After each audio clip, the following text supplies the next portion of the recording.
Good evening, ladies and gentlemen. Welcome to the Londonderry Town Council meeting. Today is February 20th, and at 2024, and it is 7 p.m. Please rise for the Pledge of Allegiance.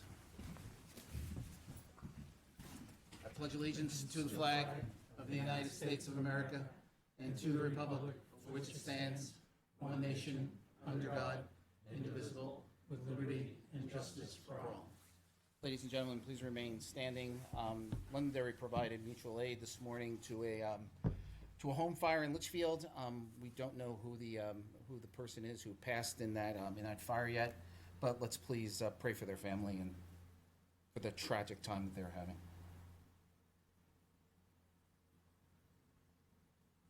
Thank you.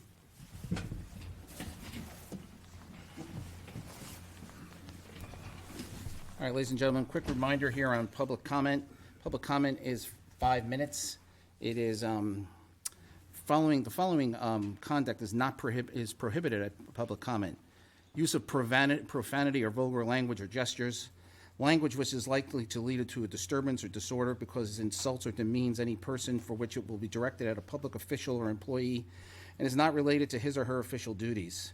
However, citizens have the right to comment on the performance, conduct, and qualifications of a public figure.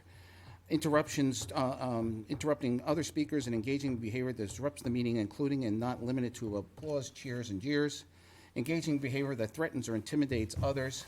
Addressing the council or board on issues that do not concern the services, policies, or affairs of the town. And the most important rule is just be nice.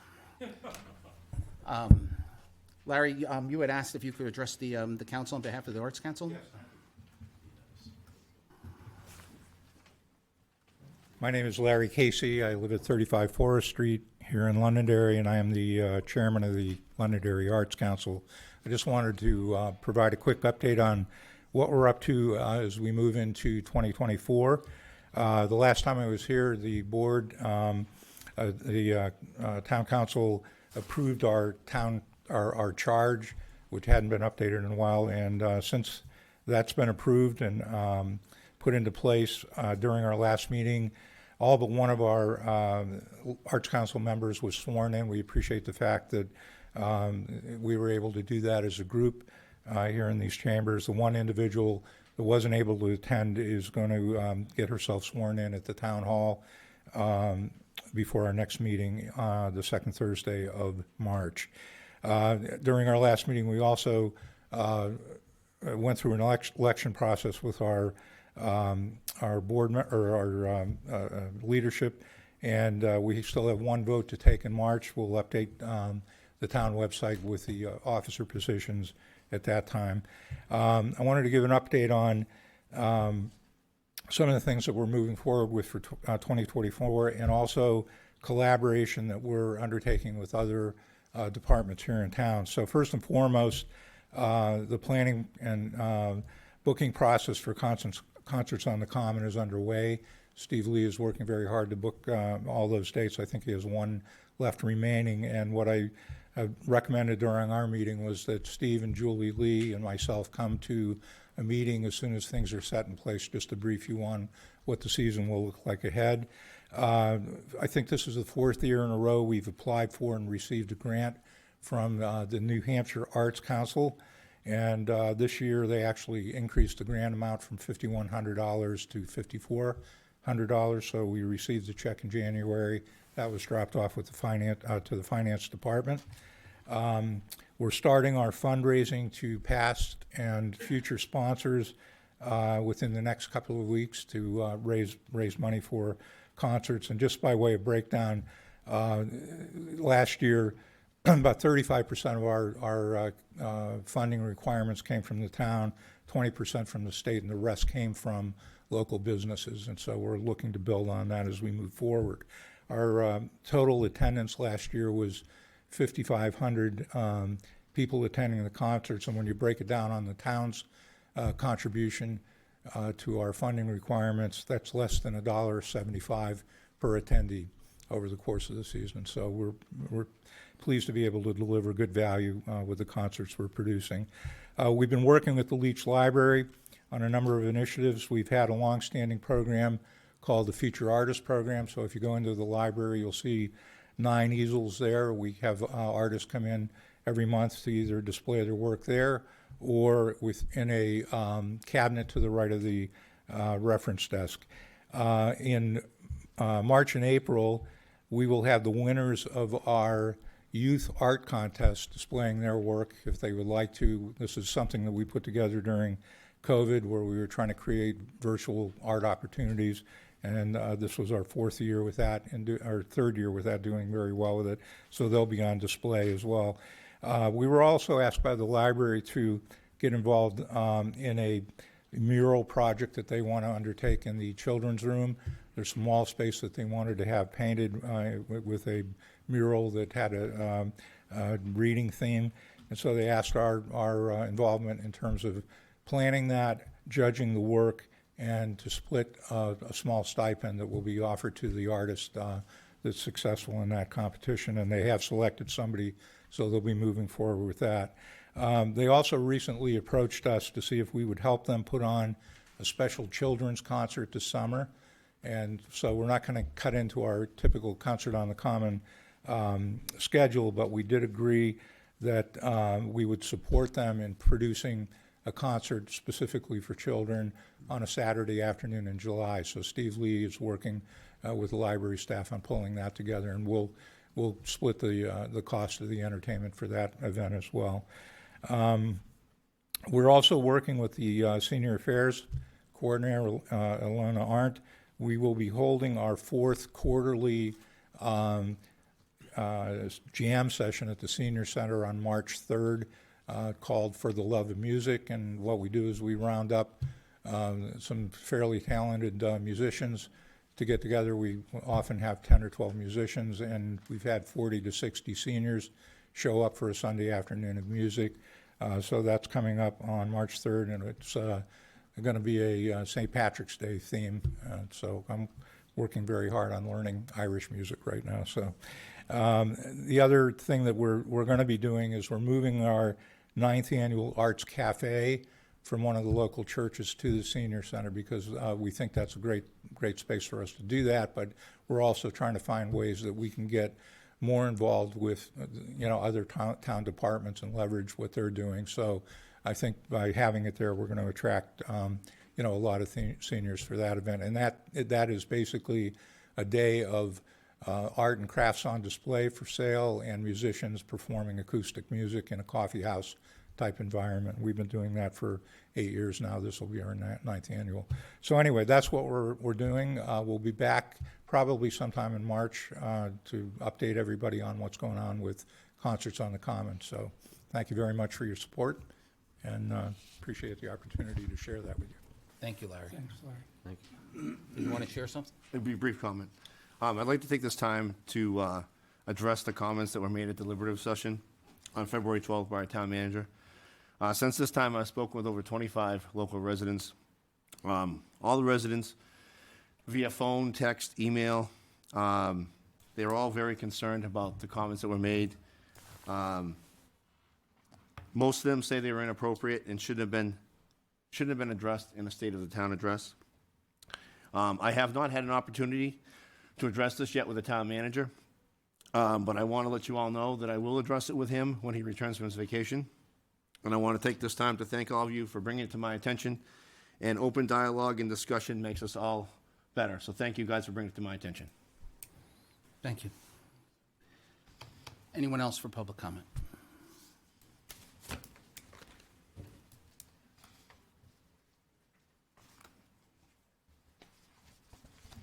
Christine Perez, 5 Wesley Drive. I'm here as a citizen. I have some handouts for you all, too, at the end. I have a quick question.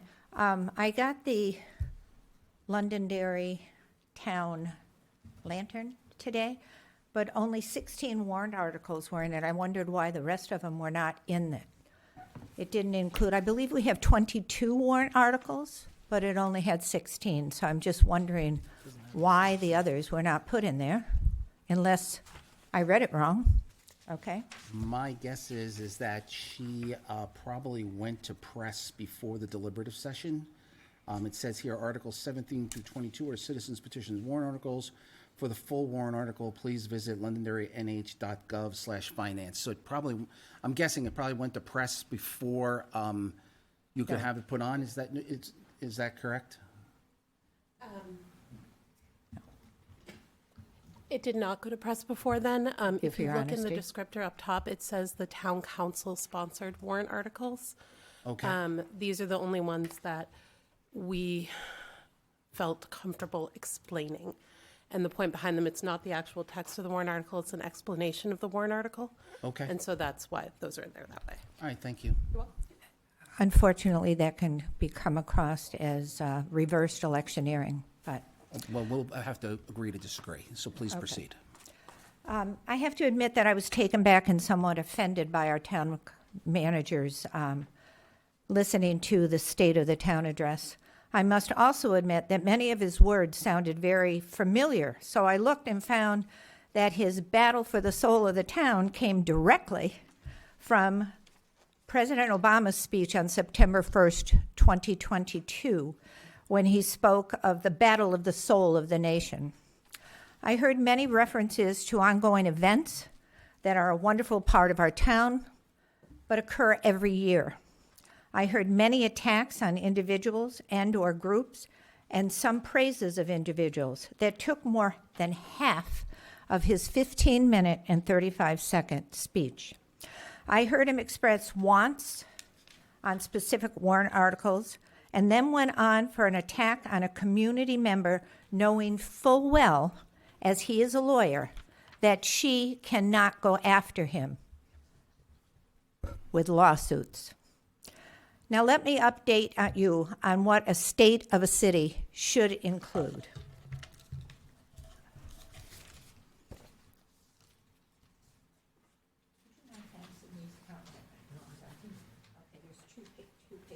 You can leave them with Cameron, he'll bring them to us. I said you can leave them with Cameron, he'll bring them to us. Okay, I'm sorry.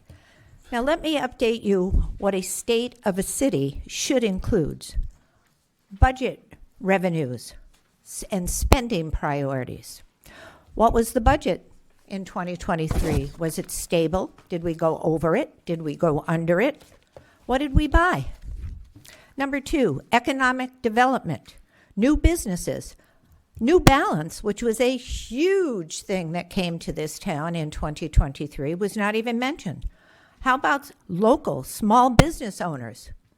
What are we doing? What work is being done to attract these small businesses? Number 3, public safety.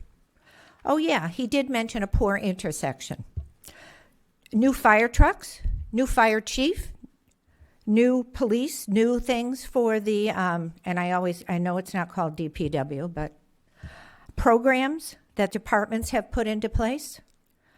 Key objectives for the year ahead.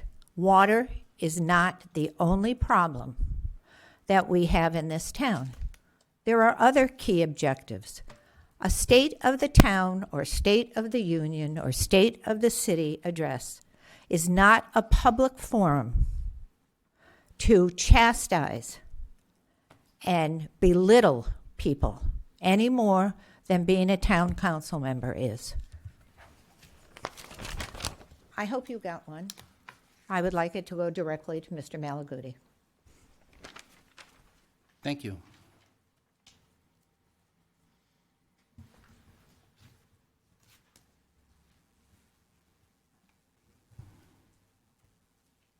Jonathan Esposito, 5 Shelley Drive. Thank you, Mr. Dunn, for your comments earlier. I just wanted to echo my communication to the town council and the town moderator for last week, and I wanted to repeat my request, perhaps that the remaining councilors who have not expressed follow-up commentary would like to see if you'd like to take the opportunity to apologize for not raising a point of order or to address the impropriety of Mr. Malaguti's remarks at the town deliberative session on Saturday, February 10th. I highly encourage anybody in the room or who's watching tonight to go back and watch that 15-minute tirade if they have not done so already. I understand that none of you are the town moderator who is in fact charged by statute with the conduct of that meeting, and perhaps probably should have curtailed or asked Mr. Malaguti to rein in his remarks. But every one of you is an elected member of our legislative body who claim to represent us in our best interests certainly could have taken the opportunity to raise a point of order, to engage someone in dialogue with who you apparently have a close working relationship with. I believe he referred to you as a father figure, Mr. Chairman, and to perhaps suggest that he tone his remarks back a little bit. The fact that no one other than Mr. Dunn has addressed these remarks suggests that not only that were you folks aware of the remarks that he was going to deliver, but your standing ovation afterwards also suggests to us as residents that you approved of them. I heard an individual, Mr. Malaguti, who does not reside in this town, does not pay taxes in this town, and has no skin in the game. I heard him dress down Citizen Deborah Paul as a former councilwoman and give his unqualified opinion as to whether or not he felt she was acting appropriately as a journalist while she was in local government. I have to note that his remarks were hypocritical and a double standard because he, as the town manager, has utilized his public office to express his opinions on how citizens conduct himself in letters to the editor in that very same paper. I'd also like to point out that it's a significant double standard when we have a town clerk who utilizes a rather lengthy column in the Derry News week to week. It's a wonderful column. I love reading it, but she certainly expresses her opinions on what's going on in the community and signs off as the town clerk. So why Mr. Malaguti would be allowed to go on a tirade about Deb Paul's behavior from years ago, but not address the same behavior continuing for members of our elected government right now seems like a significant double standard. I'd also like to point out the fact that, quite frankly, he lied. He either intentionally obfuscated or outright lied, and I'll leave it to you as our legislative body to make that determination. This is not the first time that he has asserted that any number of citizens who raise concerns with local government are simply malintended muckrakers who desire nothing more than to somehow tear Londonderry down. Nothing could be further from the truth. All you need to do is walk down the aisle at Market Basket or chat up another resident in line at Dunkin' Donuts, or go on one of many of the town's Facebook pages, and you'll see that there are a wide variety of citizens who have great concerns with how Londonderry is governed, and they come from a wide variety of backgrounds. They've resided in town for greatly varying lengths of time. There's no common ground there. There's no small group of muckraking citizens who are desiring to tear the town down. There is a significant contingent of citizens who would like to see our local government function more like it's promised under Article 1, Section 8 of our state constitution, which says that it's supposed to be accountable, transparent, and responsive. Many citizens do not feel that our current government in Londonderry is that. And I would appreciate it if you folks would not only address that, but address the impropriety of Mr. Malaguti's remarks. Thank you very much. Thank you.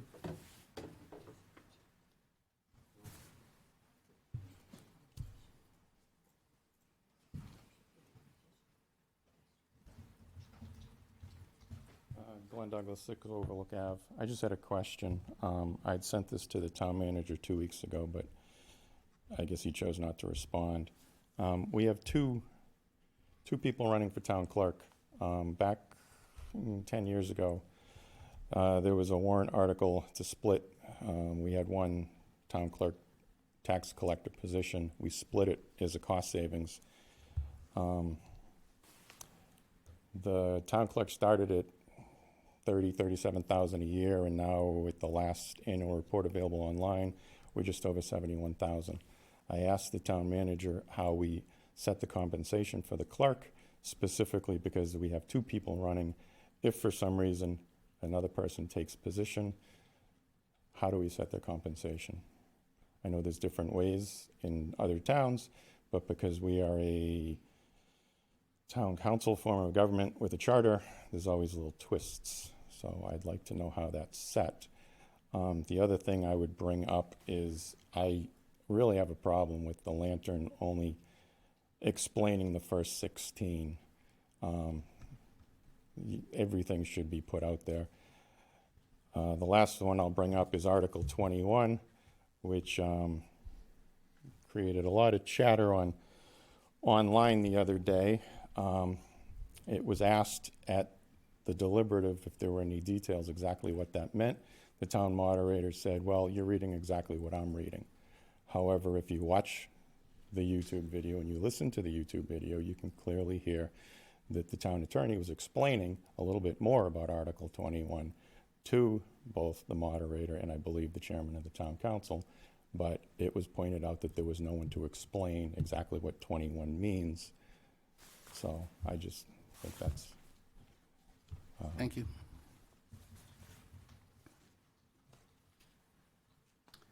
Anything else?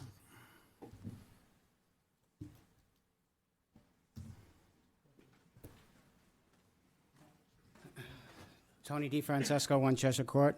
I'd like to change it up a little bit. I'd like to thank the council.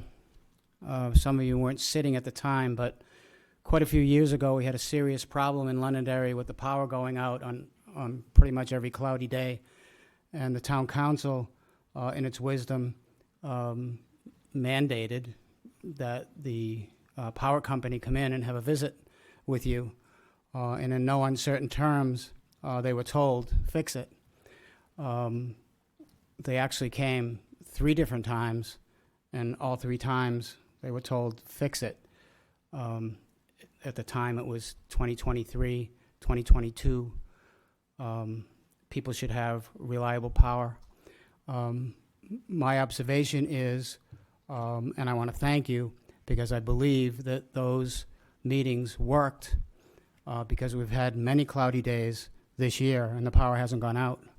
We've also had quite a few windstorms, ice storms, snowstorms in the past 2 years, and particularly where the major problem was south of 102, south of Londonderry, we had serious problems of 3, 4, 5, 10 days with no power, and that has not happened. So I want to thank the council for doing what you did at the time, and I'd like you to remember my comments and the fact that part of your job is to call these folks in and help us out, and you all did that, and I want to say thank you. Thank you. Okay, with that, not seeing anything further,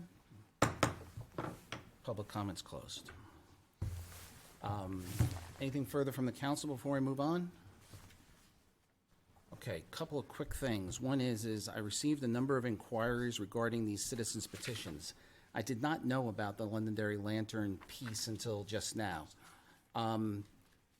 Generally, the citizens petitions are sent to us prior to getting signatures. It's always been offered that we'll have our attorneys look at them, look at the legality of them, no charge to the petitioner, and have them suggest language or whatever the case may be. We did not receive them. They were all received at the same time on the last day, sometime in the afternoon. So we did, by statute, we had to have them ready, I think, in less than 48 hours. So they had to the signatures all had to be checked, they had to go to the attorney, and then according to state law, they had to be presented the way they are. The onus is on the petitioner to explain the warrant articles. Again, I don't know why it was in the Lantern the way it is, was not something we were asked about, but the onus is on the petitioner at that point to explain them. For people's understanding, I had multiple meetings with attorneys last week to understand all of these, and also meetings with the state. We are a town charter SB2 form of government. If you don't know what that is, that's how we govern under 46D. And we have a town charter. So for all those who have been asking about these, I asked the admin to get me a copy of them, release them in the minutes, so that if people want to see the citizens' petitions, they're all here.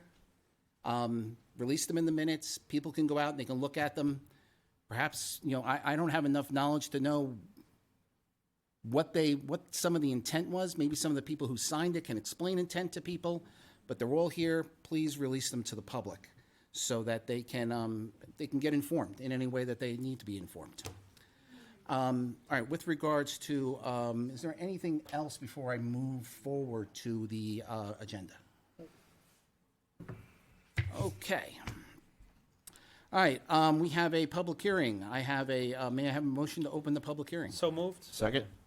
Ordinance 2024-01, amendment to the zoning ordinance relative to rezoning map 10, lot 92. So Kelly, you have that for me, and we have presenters. Yes, Mr. Chair. If I may, before the presenters provide a brief overview. Absolutely. The proposed rezoning request is for 105 Hillside Ave. It's currently an existing 16.5 acre vacant parcel located near the Londonderry Dairy town line. The parcel is currently zoned agricultural residential, and the proposal is to rezone the parcel to commercial too. The planning board held a public hearing on January 3rd of this year and has recommended approval of the rezoning request. Gentlemen, please identify yourselves for the record. Thank you, Mr. Chair. For the record, my name is Kevin Smith, and I'm here tonight representing the applicant, who is Wyndham Realty LLC, represented by one of the owners, Stephen DeLuca. Wyndham Realty LLC, the owner of the property located at 105 Hillside Ave, as Kelly mentioned, is seeking rezoning of the parcel from its current designation as AR1 residential to C2 commercial. The property's unique positioning represents a compelling case for this rezoning request. Currently, half of the property shares its western boundary with adjacent C2 commercially zoned properties, while the other half abuts residential properties to the east. A comprehensive historical review of the property's land use reveals that at one point it received conditional approval for an age-restricted residential development consisting of 50 or so homes. More recently, in 2014, the Londonderry Zoning Board of Adjustment granted a variance to permit 96 units of workforce housing on this site. However, the owner now seeks a rezoning to C2 to facilitate the development of an indoor vehicle and boat storage facility. This proposed use is notably less intensive than the previously considered residential development. It promises to generate significantly less neighborhood traffic and will result in fewer public safety calls for service. In the applicant's commitment to inclusivity and community engagement, the property owner has proactively engaged with the residential abutters. These discussions have indicated general favorability among most, but not all of the abutting residents towards the zoning change.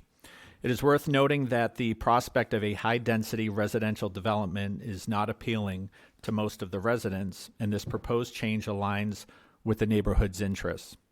That said, some of the residents, rightfully so, do have concerns about the eventual layout of the storage buildings, and to that end, we are committed to working closely with them through the site plan approval process to ensure that their concerns and suggestions are taken into consideration.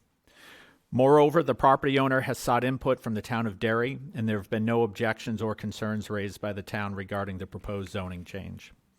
So in light of the aforementioned considerations and the harmonious fit of the proposed rezoning with the surrounding area, we request the town council's thoughtful and favorable consideration of the zoning change for the property. And your support in this matter would contribute to the sustainable development and well-being of the local community. And I would just draw your attention to some of the pictures we've provided for this evening. So there's the property is outlined in green there. You see it abuts the Derry town line. And so that would be with the zoning change to C2. Go to the next one, Kelly. Is this part of the old Cal's Vineyard? It is, yes. Okay. Again, that is this is the property in question with the star there. You can keep scrolling, Kelly. There's an aerial of it. And that's looking at it from the north side. Go to the next one. It's looking at it from the south. There it is looking east. And there it is from the western part. And then we did also provide, so one of the things that the planning board had recommended is that we show a very back of the napkin conceptual of how these two proposed buildings could be placed on the property. And I would note this is a very rough draft, but these are basically two buildings, each 30,000 square feet in size. And the plan would be to get approval to build both, however, only building one first to see how that goes, whether or not it fills or not. And depending on how that works out, build the second one as well. And there would only be, we imagine, one means of egress in and out on that. But again, that is very back in the napkin. Just some last things I would mention. The applicant did go before the ZBA a number of years ago, I think 2018, to seek a variance to build essentially a parking lot on the site here for their overflow for the New England Auto Auction, which they also own. And the ZBA denied that variance request, stating that there wasn't a hardship, essentially because the land can be developed as residential, and that is consistent with their previous rulings where they did permit more high-density housing on the site here. It is not the applicant's desire, again, to build residential, but if they're left with no choice, their intention is to go forward with the residential, mostly because they have the right to do so on that property. The question came up during the planning board meeting about, how do we know this isn't going to be a bait and switch where if we rezone it to C2, you're going to come in with something completely different. And I think that, again, is a legitimate concern. And my answer to the planning board was, the DeLucas have been really good business owners in town for a number of decades and have a very good reputation. And I think hope and plan to continue doing work in this town in the future. And I don't think it would cast a very good light on their reputation or mine, quite frankly, if we were to come in with something different other than what is being proposed here. And lastly, I believe you should have in your possession at least 4 letters from some of the abutters supporting this zoning change. With that, would open it up for any questions. Questions from the council? I'm passing the letters around. Nothing from the council. Ladies and gentlemen, this is a public hearing. Is there anyone who would like to address the council on this subject only? Yes, sir.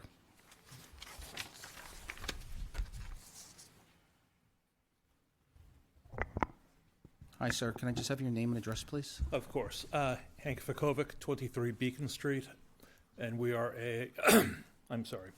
I'm speaking for my wife and I. You have a letter in in the packet, and we very firmly support the plan. Stephen and Kevin have been very forthcoming with information, very receptive to our concerns, and we started out with a great many concerns about the project, and we feel this will cause the least negative impact on the town, on the neighborhood, and we fully support it. So you'd much rather have this than the approved residential that was there? Absolutely. That is sorry, putting high-density housing in there is not what Londonderry needs. It is going to cause expenses to public safety, to the school district. We definitely do not want any form of housing in there. Thank you, sir. Thank you. Thank you. Anything further from the public? Seeing nothing further. Oh, sorry, sir. Sure.